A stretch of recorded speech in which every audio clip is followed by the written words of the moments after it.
आना, जीभ करई चटरपट जलेबी लेते आना, जबान करई चटरपट जलेबी लेते आना, जबान करई चटरपट जलेबी लेते आना।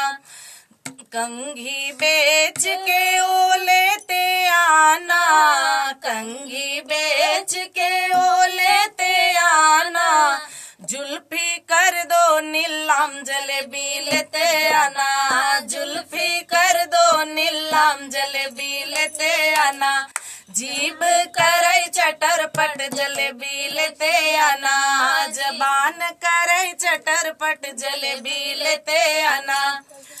कोट बेच के ओ लेते आना, कोट बेच के ओ लेते आना, घड़ी कर दो नीलाम जलेबी लेते आना, घड़ी कर दो नीलाम जलेबी लेते आना, जीभ करई चटरपट जलेबी लेते आना, जबान करई चटरपट जलेबी लेते आना।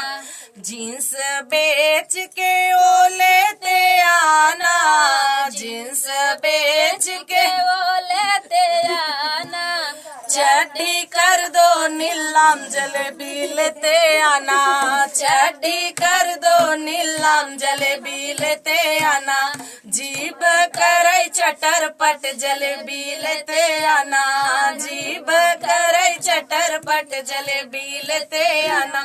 जूता बेच के ओ लेते आना, जूता बेच के ओ लेते आना, मोजा कर दो नीलाम जलेबी लेते आना, मोजा कर दो नीलाम जलेबी लेते आना, जीभ करई चटरपट जलेबी लेते आना, जीभ करई चटरपट जलेबी लेते आना, जबान करई चटरपट जलेबी लेते आना। तो जबान जीभ जी मतलब केहू समझ न पाए कोनो जबान और जीभ दोनों बराबर हो जाए। मुंह करे चटर